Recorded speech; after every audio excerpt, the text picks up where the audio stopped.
Bonjour à tous et bienvenue sur l'IFPAS TV. Nous sommes heureux de vous accueillir pour une nouvelle émission des décideurs engagés de l'assurance et de la banque en partenariat avec l'Hémicycle. Le groupe IFPAS en partenariat avec l'Hémicycle vous présente les décideurs engagés de l'assurance et de la banque. Tout comprendre sur le marché, ses enjeux, les stratégies et les perspectives d'évolution dans un monde qui change. Et nous avons le plaisir de recevoir Jacques Richier, président d'Alliance France. Bonjour Jacques Richier. Bonjour. Alors nous allons parler bien sûr de votre groupe Alliance, leader européen de l'assurance, d'Alliance France, de votre stratégie, de vos valeurs, des grands défis pour le secteur de l'assurance avec notamment la transformation numérique. C'est un sujet qui vous tient particulièrement à cœur, on le développera largement, la transformation digitale.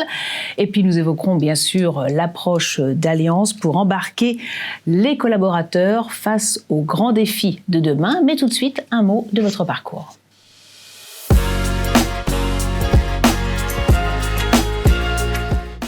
Alors, un parcours inattendu et inspirant. Et on va tout de suite écouter une alternante de l'IFPAS, Emmanuelle Moma, qui vous pose cette question.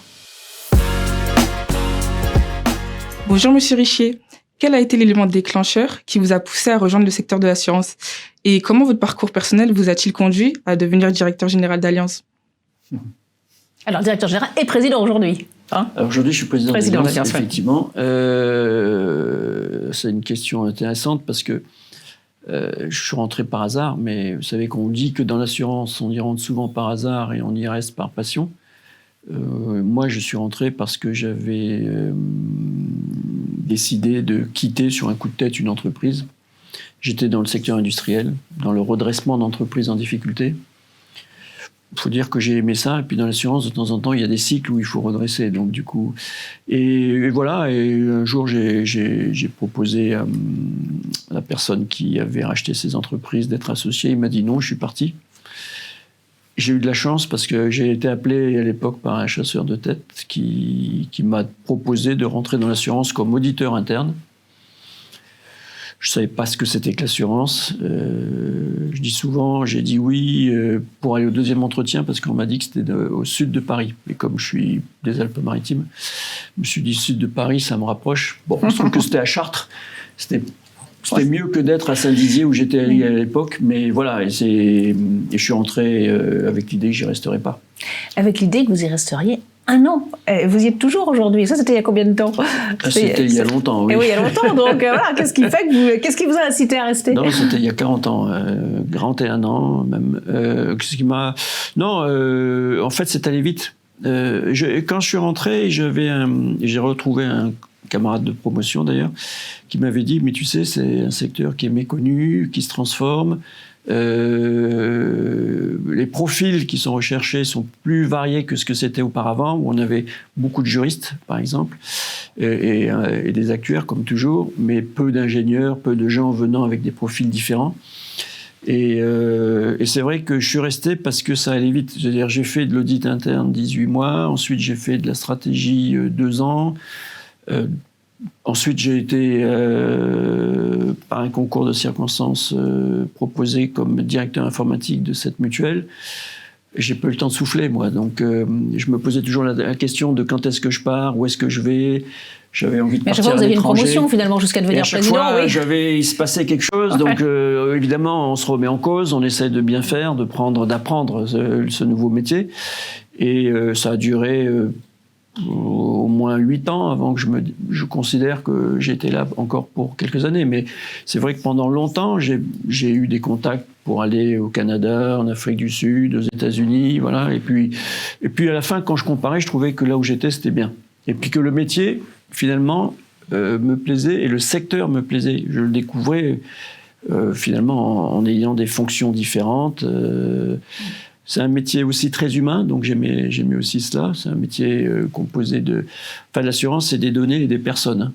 C'est vraiment un métier de personnes. Voilà, et puis ça s'est fait que je suis resté dans ce secteur parce que j'ai eu de la chance. Dans la vie, il faut de la chance aussi, il faut rencontrer les bonnes personnes. 12 ans, donc 13 ans après que je sois arrivé, j'ai été nommé directeur général de cette entreprise. Voilà. Et puis après, je suis passé chez Swiss Life et puis après chez Allianz. Et aujourd'hui, vous êtes président, donc non exécutif. Qu'est-ce que ça change? Ça vous donne plus de liberté? En fait, j'ai pris du recul parce qu'en fait, j'étais donc PDG, président et directeur général. Et début 2021 est arrivé le début de la retraite, paraît-il. Ou en tout cas, il fallait que je considère que maintenant, il fallait que je prenne du recul. Et donc, on a dissocié les fonctions de PDG en direction générale, directeur général et président non exécutif, c'est-à-dire que je n'ai pas un rôle opérationnel, mais je suis président des conseils d'administration d'Allianz France et de ses filiales, Allianz Vie, Retraite et Dommages. Voilà. Puis dans d'autres secteurs aussi, et je suis pour Allianz aussi, sur d'autres sociétés d'Allianz, Allianz Partners, je suis président d'Allianz Maroc. Et je suis aussi chez Allianz Trade, qui s'appelait l'Air Hermès auparavant, au conseil de surveillance également. Mais ça m'a laissé la liberté d'aller dans d'autres secteurs. Effectivement, je suis président d'Unibail Rodamco Westfield, donc je suis dans un univers des grands centres commerciaux, qui est complètement différent aujourd'hui. Mais c'est intéressant parce que ça donne aussi une bonne vue sur ce qu'est le retail, le commerce, comment il se développe. La bataille qui se joue aussi. On voit que moi, j'ai fait toute ma carrière dans l'assurance et je pensais que c'est un secteur extrêmement concurrentiel. Mais quand je regarde le retail, c'est un secteur extrêmement concurrentiel. Donc, il n'y a pas de... souvent, on se dit ailleurs, c'est moins pire, mais c'est souvent très exigeant. Voilà. Et puis, je suis dans d'autres conseils, mais plus dans le non-côté. Ce qui est intéressant aussi, c'est que vous êtes engagé en politique au niveau local, à Nice. Jusqu'où pourrait aller cet engagement ? Oh, pas loin. Non, je suis élu à Nice et à la métropole Nice-Côte d'Azur. Je m'occupe de économie, tourisme. Quand on me dit « tu fais de la politique », je dis « non, je ne fais pas de la politique, je fais du développement économique et je fais en sorte que le tourisme, qui est quand même un des piliers fondamentaux de l'activité sur la métropole Nice-Côte d'Azur, soit un tourisme qui se développe harmonieusement en fonction aussi d'une qualité de vie que l'on veut préserver, un tourisme qualitatif, mais qui aussi respecte les très beaux paysages et la variété de paysages que nous avons sur la Côte d'Azur. Mais est-ce que ça vous donne un œil plus pointu sur les transformations de la société ? On en parlera, c'est un sujet qui vous tient à cœur. La chance que j'ai, c'est d'avoir des activités en dehors de celles que j'ai pour Allianz France. Je vous parlais du retail, les grandes marques, les marques que les consommateurs aiment, n'aiment plus, comment elles se transforment, comment elles intègrent le digital. Est-ce que la vente sur Internet, ça les a déstabilisés ou pas ? Ça, c'est un éclairage du comment le consommateur aujourd'hui réagit. Et puis, la politique locale ou une collectivité locale, ce sont les besoins des gens qui vivent dans une ville. Quelles sont leurs attentes ? C'est un peu la même chose aussi. Hein. C'est comment... je pense que l'assureur doit complètement être en phase avec les attentes des gens qui sont non seulement ses clients, mais de la société, de manière générale, de la société civile. Donc ces deux éclairages, pour moi, sont importants aussi pour voir ce que demain pourrait être. Voilà. Et c'est justement, ça va nous inciter à parler de votre groupe, donc le groupe Allianz, un leader incontesté.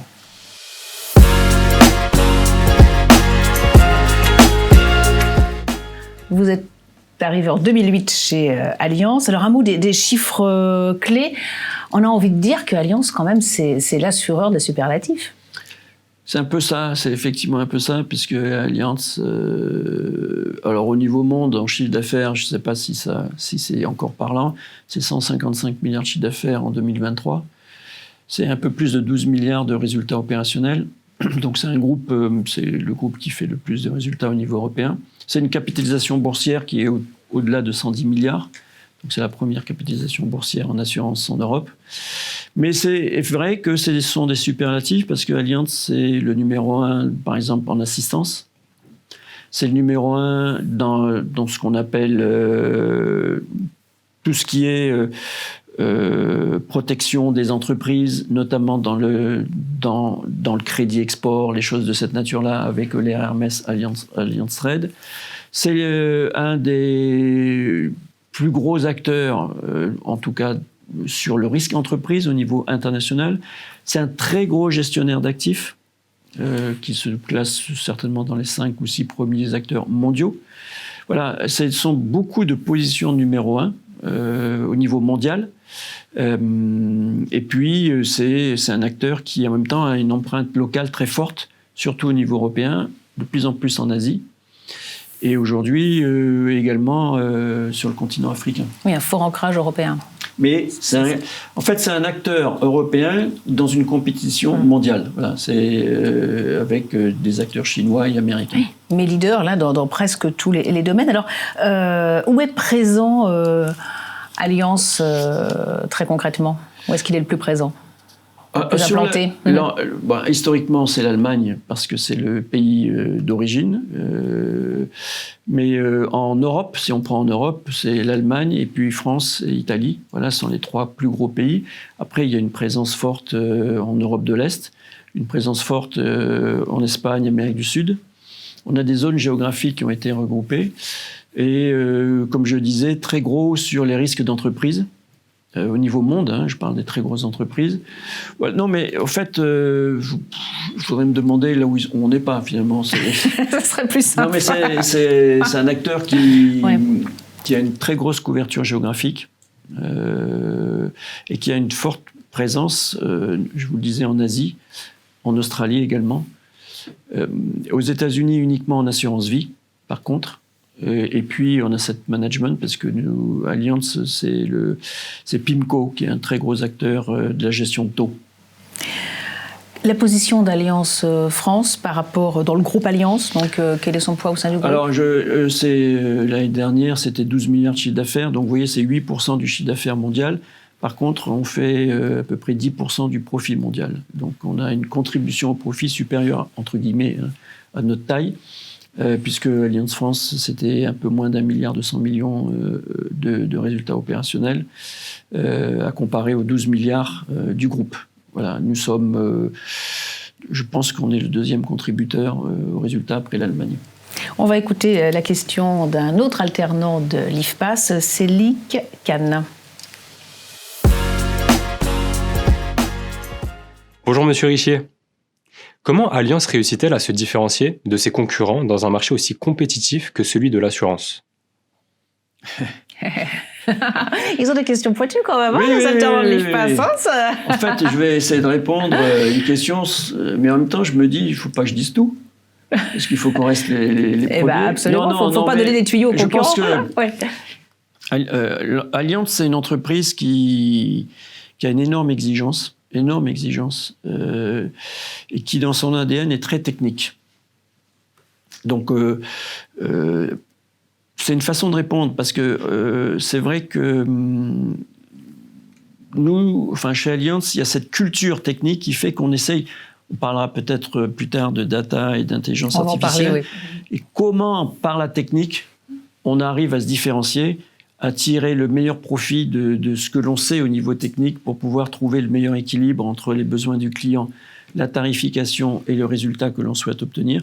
Ça, je pense que ça fait partie de l'ADN d'Allianz. L'autre élément important pour moi, c'est Allianz ne lâche pas, c'est-à-dire c'est une énorme exigence et de performance. C'est une entreprise qui, de ce point de vue-là, on peut trouver que c'est pas facile, parce qu'il y a une demande de performance, et en même temps, ça nous force à aller au-delà je dirais, on a bien fait. Chez Allianz, on veut avoir très bien fait. C'est un peu, vous savez qu'on est sponsor, on a des Jeux Olympiques au niveau mondial. On me demandait l'autre jour, est-ce qu'il y a des parallèles? Oui, il y a un parallèle, c'est l'exigence à son égard. C'est-à-dire, si je suis un compétiteur au niveau mondial, je vais aux Jeux Olympiques, c'est que j'ai une exigence par rapport à moi-même. Je ne vais pas juste pour faire la compétition, même si l'histoire veut que le plus important, c'est de participer. Il y a l'envie de performer. C'est intrinsèque, porté par être très très bon en technique. Pour pouvoir mieux servir nos clients. Et de plus en plus, c'est une entreprise qui est capable d'aller vers ses clients parce qu'elle est très forte sur le point de vue technique.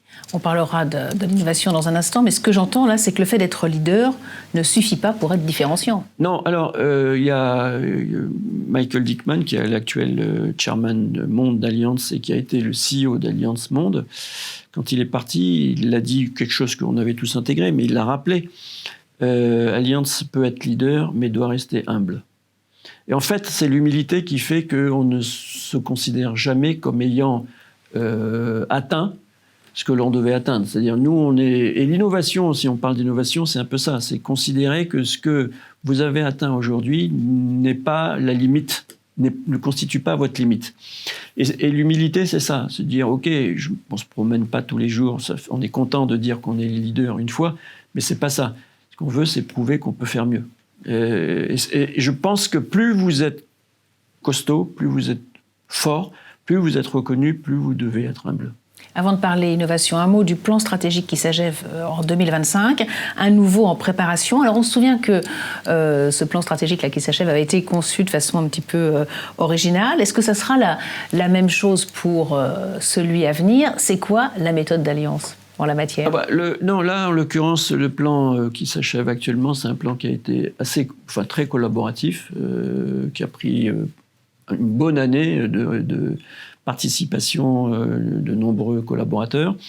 Je pense que Fabien Watelet, qui est le directeur général aujourd'hui, il est en train de se projeter à son tour, prolonger ce plan avec une forme qui est aussi originale, différente, avec des discussions qui sont entreprises. C'est différent, mais c'est dans la même logique. C'est-à-dire, en fait, nous, on est convaincus, et Fabien et Watelet dans la même logique, c'est que pour pouvoir envisager l'avenir ensemble, il faut qu'on partage le présent et les enjeux de l'avenir. Et donc, toute l'idée de la construction d'un plan, c'est de comment voit-on l'avenir de la société, l'avenir du monde, les attentes des consommateurs demain. À l'intérieur de tout ça, il y a un bloc qui s'appelle l'assurance. Quelles sont les conséquences pour l'assurance et comment nous, on va contribuer à cela. Et plus on a mis à niveau, tout le monde partage la même vision de ce que pourrait être le monde. Alors, on n'a pas un exemple, on peut avoir 5 ou 6 possibles. Et plus on est capable, ensuite, d'inventer des solutions pour cela et de s'adapter. Je pense que le partage, en fait, l'idée qu'il y a derrière, c'est pas 2 personnes qui décident pour 10 000 personnes. Voilà, c'est qu'on doit tous partager la même vision de ce que pourrait être demain le monde dans lequel on vit et de ce que seraient les besoins d'assurance pour répondre aux attentes des consommateurs.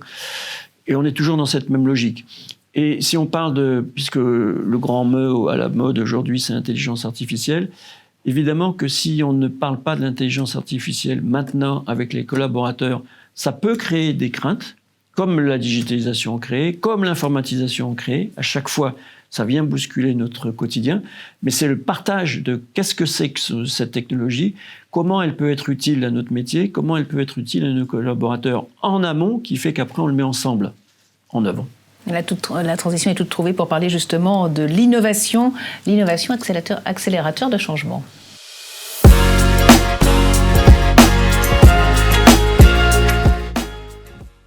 Oui, vous êtes convaincu que l'innovation, c'est pas une option dans l'assurance. C'est essentiel, surtout quand on est un acteur du temps long. En fait, moi, je suis convaincu que la non-remise en cause n'est pas une option. Voilà. L'innovation, c'est un moyen, parfois, de creuser dans des directions qu'on n'avait pas envisagées et d'aller plus loin dans la remise en question. L'innovation, c'est un mot qui aujourd'hui, d'ailleurs, est très, très, très utilisé, peut-être trop, mais nous, je pense que ce que l'on fait quand on s'est structuré, alors je vais être honnête, pendant longtemps, moi j'ai fait près de 40 ans dans l'assurance, je pense que pendant 20 ou 25 ans, j'y ai pas cru à l'innovation, parce que le secteur bougeait peu. Il était assez stable, et je pensais que innover, c'était vite copier. Or, aujourd'hui, je pense que dans l'innovation, on ne doit pas regarder que l'innovation produit ou l'innovation technologique. L'innovation, vous pouvez l'avoir dans de nombreux domaines, y compris dans la façon dont on travaille ensemble. Quand on a créé ensemble, il y a quelques années, les écosystèmes à l'intérieur, ça en a changé les façons de travailler. on a innové au niveau de l'organisation du travail. Et je pense qu'aujourd'hui, 7, 8 ans, 9 ans après, on a encore cette avance parce que c'est une façon de travailler qui fait qu'on est beaucoup plus réactif. C'est juste pour dire que... Il n'y a pas que l'innovation technologique. Voilà, les gens sont omnibilés. Et puis la deuxième chose, c'est que l'innovation, elle doit apporter un réel progrès dans la façon... et le progrès, c'est la façon dont on regarde le futur positif ensemble. Voilà, c'est pas juste une innovation pour réparer une fuite ici, c'est une innovation pour construire quelque chose de nouveau dont on est fier.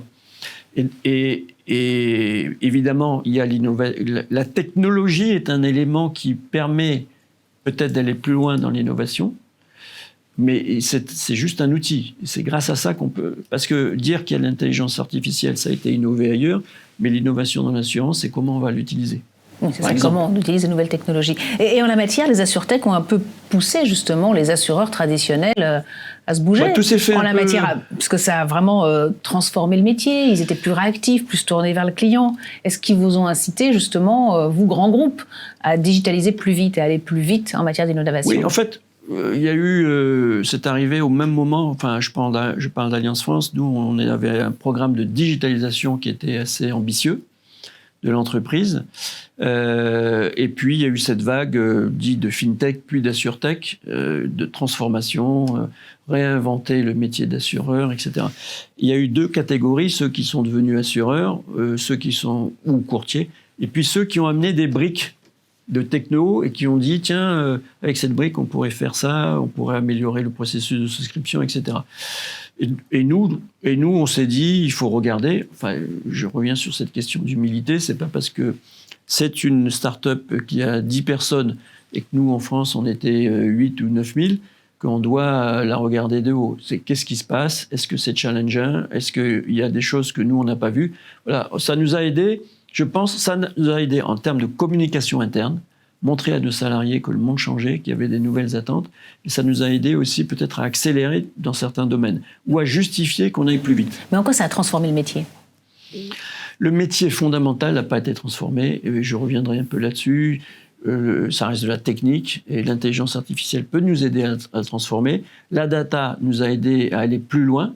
Voilà. Peut-être mieux analyser les besoins des clients, mieux analyser les risques, peut-être. Mieux analyser les risques, personnaliser de plus en plus le tarif ou les garanties en fonction de ce qu'on nous demande.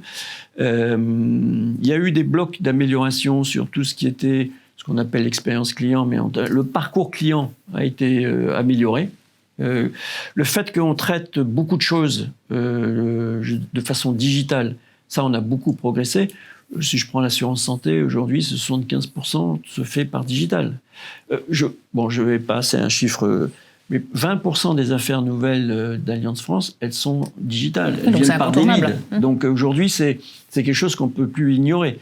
Donc en fait, et puis il y a des briques technologiques qui nous ont été apportées par des startups pour mieux comprendre le risque ou traiter des questions très particulières. Et ça, nous, au lieu de réinventer, on a dit, bah, tiens, ils ont des solutions, pourquoi ne pas les utiliser? Ça, je pense que ça nous a aidé à aller plus vite et puis surtout à regarder beaucoup plus à l'extérieur. Le secteur de l'assurance, c'est un secteur qui était souvent avec des œillères, qui regardait, en fait, on ne regardait que les autres assureurs. Or, aujourd'hui, moi, j'ai toujours dit, je considérais qu'on apprendrait plus en regardant ailleurs que sur le secteur de l'assurance. Et les FinTech, de manière générale, et les InsurTech, elles nous ont permis de regarder vraiment à l'extérieur. Ça vous a challengé un petit peu. Ils étaient plus agiles, etc. Regardez plus loin. Et pourtant, il n'y a pas une InsurTech aujourd'hui, contrairement aux FinTech, qui émergent dans le marché. C'est les assureurs traditionnels qui ont repris la main. Contrairement, c'est pas la capitalisation d'une FinTech qui fait la preuve de son succès à cet instant. Ça viendra peut-être. Mais après, il y a des InsurTech qui sont très techno. Très spécialisés peut-être sur des niches. Et qui aujourd'hui travaillent avec beaucoup d'assureurs en leur apportant de la valeur ajoutée, notamment sur la gestion des risques. Alors, on parlait de l'intelligence artificielle, ça va bouleverser la chaîne de process, certains métiers vont disparaître, d'autres vont muter, d'autres vont apparaître. Quelles conséquences pour les collaborateurs et comment Alliance, là-bas, justement, gère ça avec eux pour tout simplement les aider à évoluer, puis peut-être à anticiper les métiers de demain? Est-ce qu'on les connaît, les métiers de demain dans l'assurance? Non, mais en fait, les métiers, ils évoluent effectivement, mais si vous voulez, la digitalisation a déjà été une étape majeure. Parce que quand vous permettez... En fait, la digitalisation, c'était donner au client le stylo. C'est lui qui fait.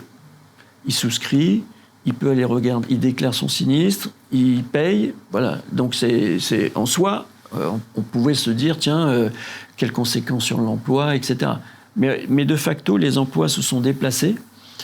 Et là, avec l'intelligence artificielle, on a un peu la même chose qui est en train de se dérouler. Je parle d'Allianz et du secteur de l'assurance, plus modestement.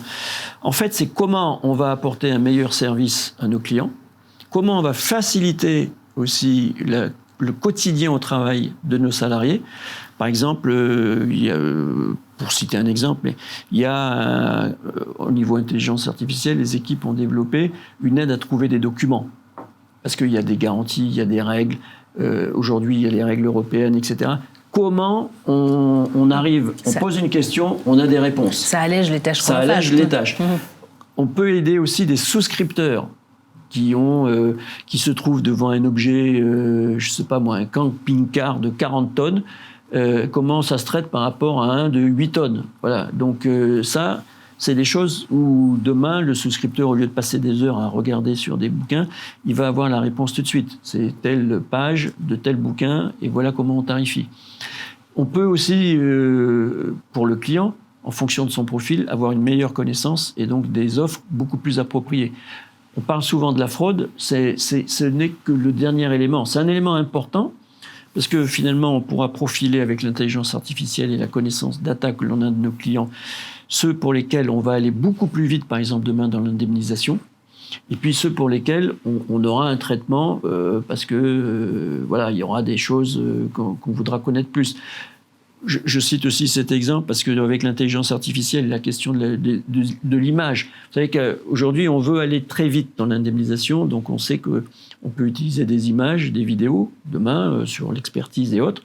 Est-ce que ces images, elles ont été générées par l'intelligence artificielle? Est-ce qu'elles ont été transformées? Oui, comment vérifier ces images? On est obligé nous-mêmes de développer des outils d'intelligence artificielle pour vérifier. Voilà. Oui. Ça, je ne sais pas si ça s'appelle de la fraude, en tout cas, ça s'appelle faire en sorte que, tiens, c'est clean, on règle, on a un processus qui est digitalisé, on a l'image qui fait la preuve, par exemple, d'un sinistre, et on sait chiffrer.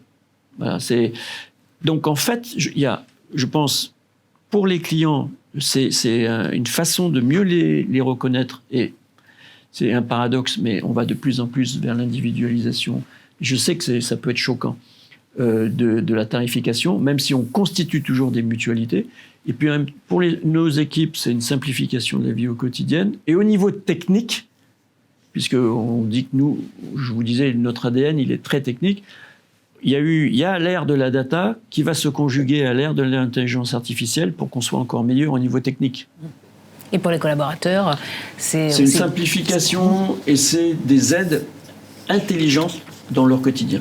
Et c'est un facteur aussi d'attractivité. On va voir justement comment Allianz séduit la nouvelle génération.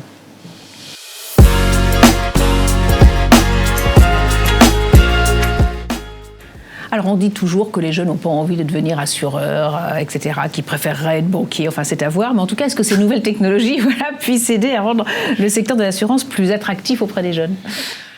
Moi, je dis souvent, quand je faisais des réunions, et je le dis encore à l'extérieur, c'est le bon moment de rentrer dans le secteur de l'assurance. Mais ça fait 10 ans que je le dis, parce que ça va très vite, ça change énormément. Ça n'est plus du tout ce que j'ai connu. C'est pas un monde qui était, je vous disais, dans l'assurance, c'était difficile de faire bouger les parts de marché, on se copiait vite, c'était très stable. Là, aujourd'hui, ça va très vite. C'est plus challengeant. Même si, vous preniez l'exemple des AssurTech, rien que ça a un challenge permanent. Après, vous avez une multitude d'acteurs qui aiment l'assurance et qui veulent faire de l'assurance. Donc, le marché bouge, c'est très compétitif, le marché bouge beaucoup. Et si vous voulez être dans cette question de performance, il faut que vous intégriez les technologies.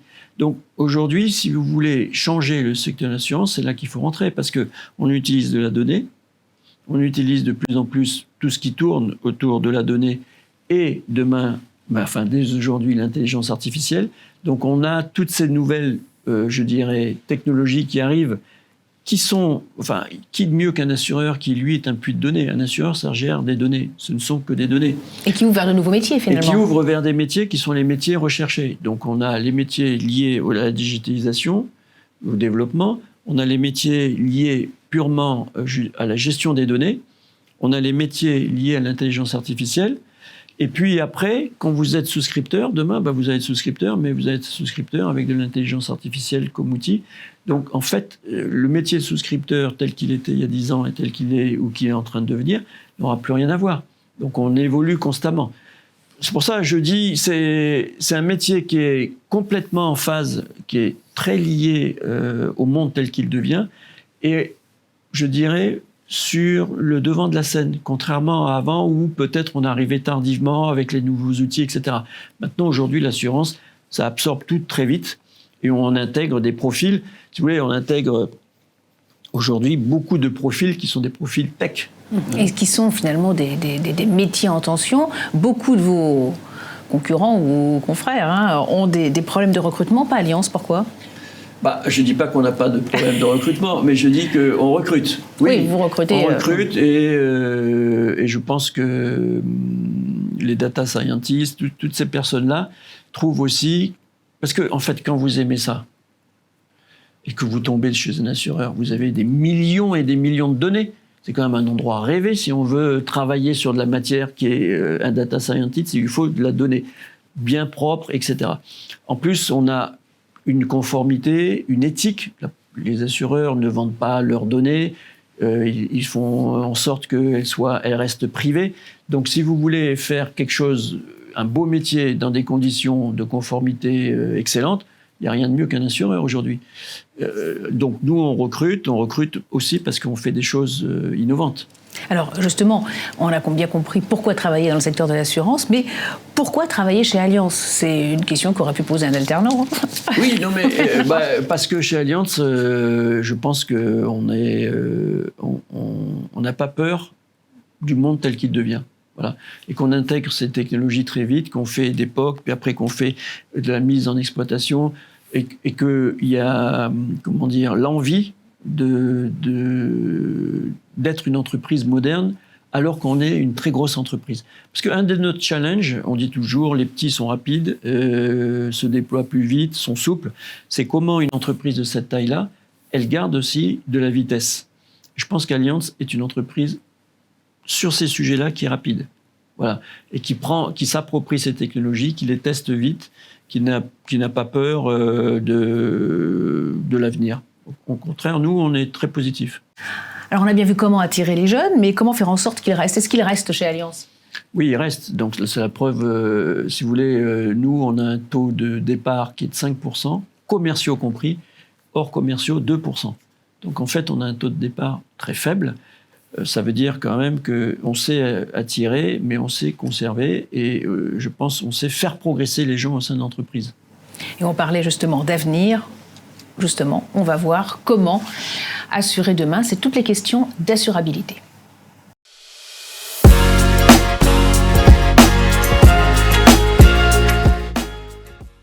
Et il est de plus en plus difficile pour les particuliers, pour les collectivités de trouver une assurance à un prix raisonnable, voire même une assurance tout court, conséquence du dérèglement climatique. Quelle est la position d'Allianz sur ce sujet ?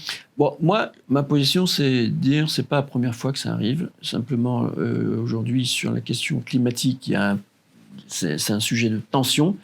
Et il y a toujours un moment où il y a un besoin de régulation, au sens, il faut faire évoluer les règles, il faut faire évoluer les conditions d'assurabilité. Donc on confond le fait que les règles puissent changer et le fait qu'on assure ou qu'on n'assure pas.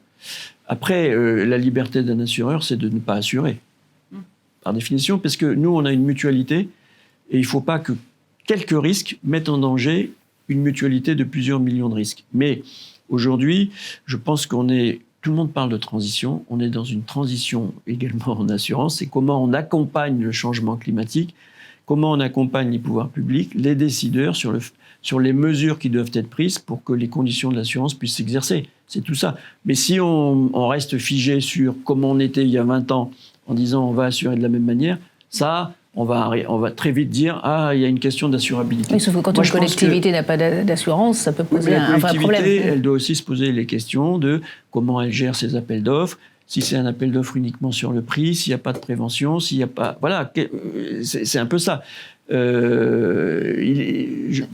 Appartenir à une collectivité, je sais qu'il y a ces conditions, qu'on fait des appels d'offres et que c'est le prix qui vient en premier.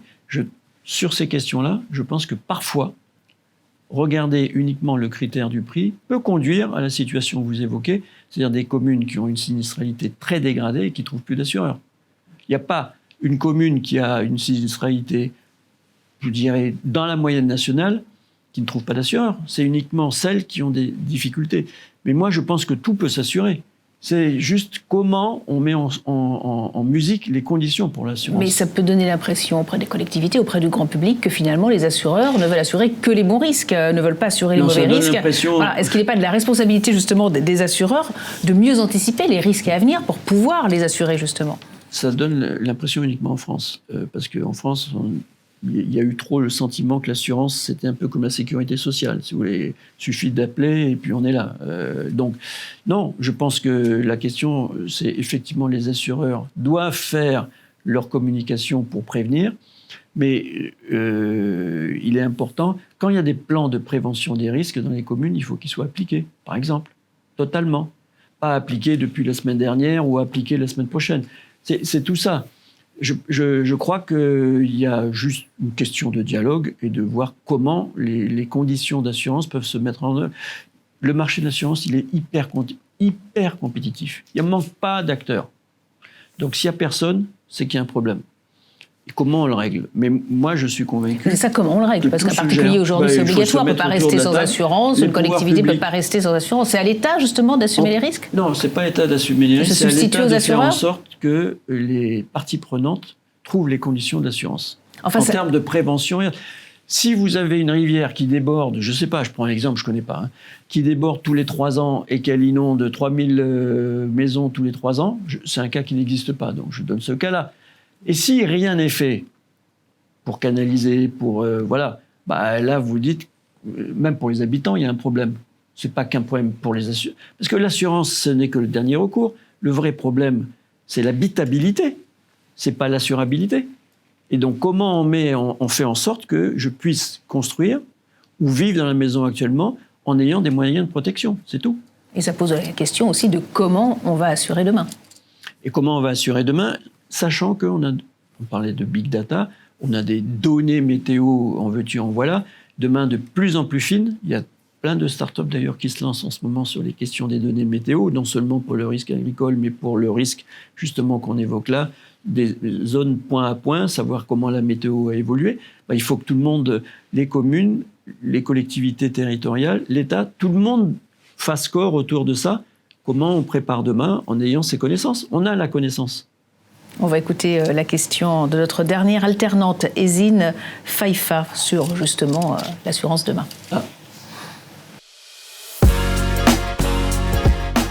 Bonjour Monsieur Richier, j'ai une question pour vous. Comment envisagez-vous l'évolution des besoins des assurés dans les prochaines décennies et quelles seront les priorités pour un assureur en 2050 ? Alors 2050, c'est peut-être un peu loin. Oui, ça fait un peu loin. Non, mais, dans les années qui viennent. D'abord, je reviens sur, je crois que je l'ai dit, mais pour pouvoir répondre à la question, qui est une très bonne question en fait, c'est comment, on parlait d'assurabilité, comment on assure demain ?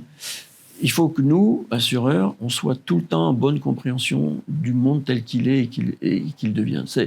Pour moi, c'est vraiment lire le plus vite possible les nouvelles tendances. C'est dans les nouvelles tendances que vous trouvez l'assurance de demain, les nouveaux besoins. Donc ça, 2050 ou 2030, c'est pareil. Il faut arriver à lire tout de suite. Anticiper. C'est vraiment... Pour moi, c'est essentiel, c'est bien connaître les nouveaux trends, les habitudes de consommation, etc.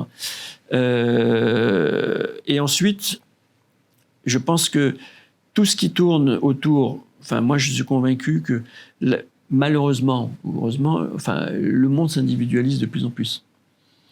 C'est le selfie permanent. Donc, en fait, il va y avoir une demande chacun va considérer qu'il est différent. Et considère déjà qu'il est différent. Mais ça va aller très loin, cette affaire.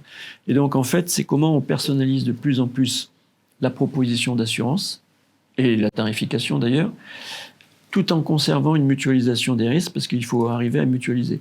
C'est pour ça, pour pouvoir répondre à sa question, il faudra bien lire le monde, bien comprendre les attentes, être très bon techniquement aussi, et savoir répondre à des besoins individuels. Mais la vraie question que je me pose, moi, c'est savoir si la régulation de l'assurance va nous laisser quand même nous permettre de faire tout ce qu'on aurait envie de faire. Parce qu'il faut voir que la régulation joue un rôle très très important, hein, en termes de contraintes, etc. Mais moi, à la limite, je ne sais pas quels sont les besoins en 2050. Je ne sais pas. Mais je sais qu'aujourd'hui, la façon dont on est structuré, on se prépare à ceux dans 5 ans, à ceux dans 10 ans. Voilà, c'est un état d'esprit, ne pas se laisser larguer. Intégrer la tech et intégrer les besoins du consommateur. On en vient bien sûr à la transformation digitale, à la tech, etc. Une toute dernière question. Quel conseil donneriez-vous aux jeunes qui sont désireux aujourd'hui de travailler dans le secteur de l'assurance, tout simplement, à tous les jeunes qui nous regardent, aux jeunes de l'IFPAS aussi? Non, mais d'abord, bravo à l'IFPAS, parce que je vois qu'en 10 ans, c'est une transformation remarquable. C'est un organisme qui a toute sa place et qui est très utile à la profession. Non, je dis qu'ils ont fait d'abord un bon choix de regarder ce secteur, qu'il y a des demandes, que c'est un secteur, autant avant on rentrait sur un poste et on ne bougeait pas, autant c'est un secteur aujourd'hui qui est très mobile. Les métiers en devenir sont des métiers qui sont liés à ce que j'évoquais, c'est-à-dire non seulement la data, mais il n'y a pas que ça, parce que vous pouvez être un commercial, mais demain vous allez utiliser des outils technologiques. Donc la génération qui vient, elle est habituée aux réseaux sociaux, elle est habituée aussi à cette technologie. Donc elle peut se dire, demain, dans mon travail en tant qu'assureur, qui est un mot qui est historique, qui fait un peu vieillot, non, ce sera extrêmement moderne. L'assurance, aujourd'hui, c'est un métier où je pense qu'on peut se réaliser professionnellement, on peut utiliser toutes les technologies dont vous entendez parler, un métier très moderne, et en même temps, c'est un métier de société. Vous parliez d'assurabilité demain. On voit que c'est au cœur de la société, au cœur des enjeux de demain. C'est un métier sociétal. Donc, quand vous allez à un dîner ou au bar ou à un after, quelque chose avec vos copains et vos copines, et qu'il y en a un qui vous dit « je suis chez un parfumeur » ou « je suis chez un lessivier », les gens sont contents. Mais on dit assurance, ça ne bougeait pas il y a quelques années. Aujourd'hui, il y a plein de choses à raconter. On peut être très fier d'être dans l'assurance parce qu'on contribue aussi à changer le monde. Un secteur qui a du sens, des métiers qui ont du sens. Merci beaucoup Jacques Richier d'être venu sur le plateau de l'IFPAS TV. Merci. Merci à vous tous de nous avoir suivis. On va se retrouver très vite pour un nouveau numéro des décideurs engagés de l'assurance et de la banque. Très bonne journée à vous tous. Le groupe IFPAS en partenariat avec l'hémicycle vous présente les décideurs engagés de l'assurance et de la banque. Les décideurs engagés de l'assurance et de la banque. Marché, ses enjeux, comprendre les stratégies et les perspectives d'évolution dans un monde qui change.